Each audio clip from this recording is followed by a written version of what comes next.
Scrappy Peeps, Suzanna here today for Elle Studio, and I am sharing with you another layout created using the January kit and add-ons. I am using that digital cut file. It was in the top right of that picture just there, and that is the focal element for this layout here.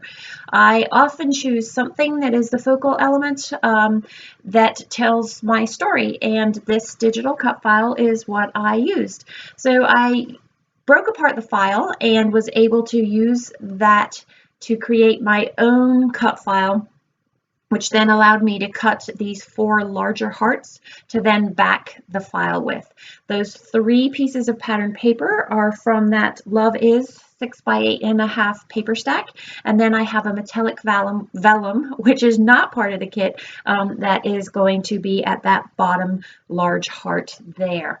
I have 2 photos of myself and my husband that I converted to black and white. We were on a date, and that is what this is about. So you can very much use this sort of love-themed.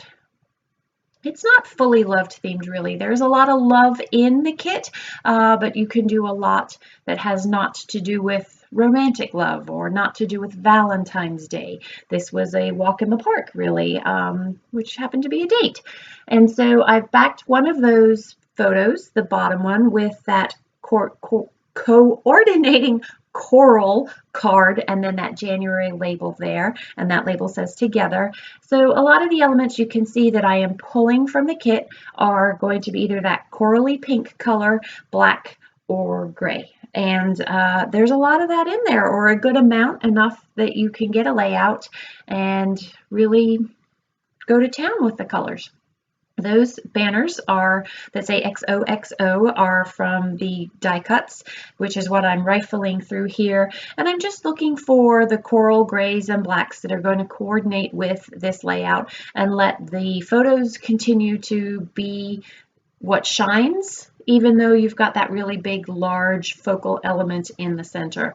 And then I have a 3x4 card at the bottom left that is going to tell the story. And then that little element on the right of that is from the die cuts.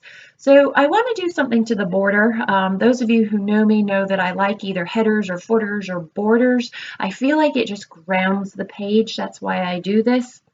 And so I have taken one of the stamps from the Love You Lot stamp set, and I'm just going to literally go all the way around the outer border of that. And it's not perfect by any means. In fact, there's a rather drastic offset in the top right, and I'll show you as we get towards the end of the layout how I'm going to fix that. But I have committed to this is where I want everything to go. And so I'm going to go ahead and adhere all of that down before I do the stamping. Typically, I'm going to do my mixed media and/or my stamping before I adhere things down, because I do use this liquid adhesive from ThermoWeb, and I worry that if I make a mistake, if I've only done the stamping or the mixed media, then I can always go back and get another piece of white paper and cardstock and then start all over again.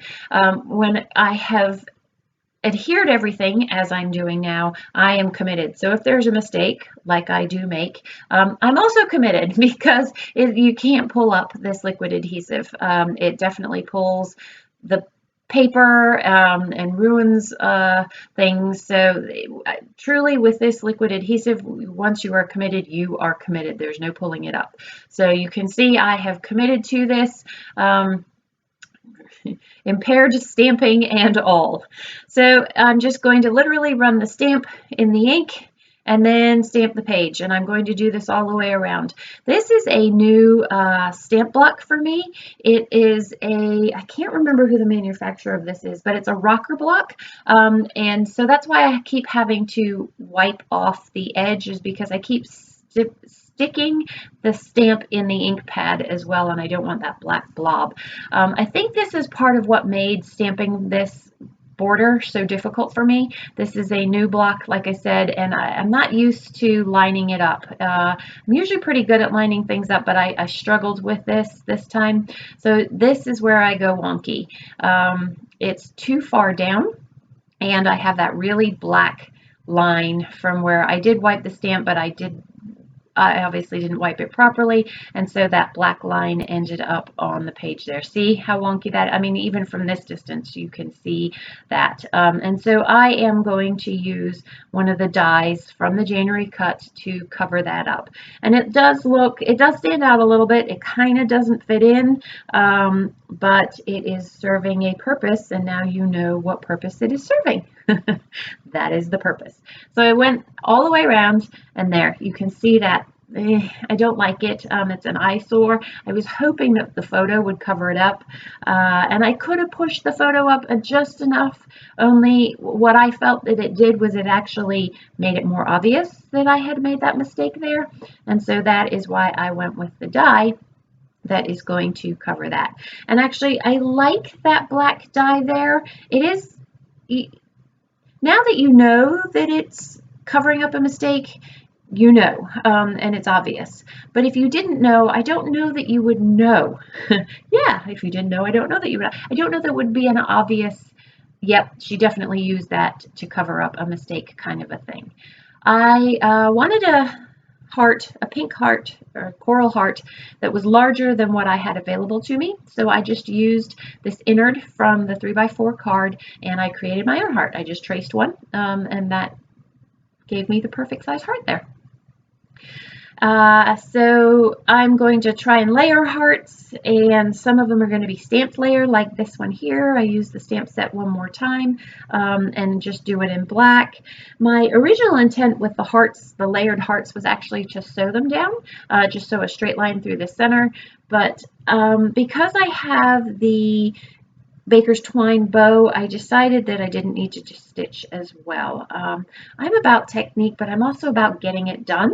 And sometimes for me, the sewing doesn't mean quickly getting it done. And when I say quickly, I mean, you know me, I do focus on the details, so I do like those details, but there's a time that is okay for me, and then there's a time that is just way too time intensive, and at that point, because of the stamping, it was going to be more time intensive to walk upstairs, turn on the sewing machine, get the right thread in the bobbin, and stitch it down. So that's why I just opted not to do that. I also only had one heart that actually was going to get stitched down, and usually if I do something like that, I'd like to have it in trios or be more worth my while there.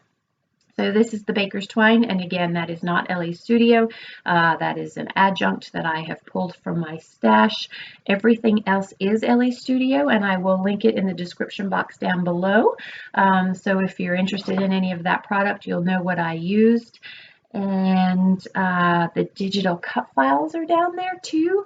I like these files, especially something like these hearts, because you can use them for so much more. So I'm going to use it this month, but I'm probably also could use it next month. And you can, the great thing is about digital cut files, you can manipulate them. So I have used it really large here. I've seen some of the gals use it on a much smaller scale in their design team products, layouts, I'm sorry. And so you can see how there's variation to that. So these are the Puffy stickers. This month's Puffy stickers are called La La Love You, and I am using them for the title, or really I think I went with the title of XOXO, and this is sort of more of a subtitle that says Love You, and I'm going to use that to fill in that white space there. I like white space on my pages, and I don't usually fill the space, but that just seemed like an empty corner. Everything else had something in it, and so that kind of did need filling in there, and that's how we come up with that love you there, and what the purpose that served in that particular space there. So as far as the journaling goes, I am going to journal with my typewriter in that left-hand side card, which then left the special note just for you that needed filling. And originally I had intended to house the titling there, but because I had the XOXO banner on the top left and then the love you on that bottom right, I really didn't have anything that needed a title per se. And so what I did was I used that card to put the location, the date, and what it is that we were doing. So it just has Maymont, which is the park we were at, Richmond, Virginia, December 20th, and then spontaneous afternoon date. And the pictures were converted to black and white intentionally to go with the color scheme. It is cold, it is winter, and Michael is wearing a bright blue jacket. I think I have on a teal fuzzy jacket, and so it just looked better by converting the colors to black and white so that it would work with the color palette that I've chosen here and not clash. I could have used other colors in the June. What month is this? Oh boy, Suzanna, in the January kit. But then I would have stepped away from the color theme that was kind of a lovey color theme that I really liked. And so that's why I converted the pictures. I definitely, like I said, could have gone with not converting them, but that was why I opted to. So that there is the die cut that covers up the boo-boo in the creative process in the stamping. I am going to also get out some of my Heidi Swap Shine, and I'm going to splatter that around the page, just very minimally, very minimally. I like just a tad of mixed media when I can include that, and this was a way of getting a little bit more coral scattered throughout the page there, and so that is why I do that.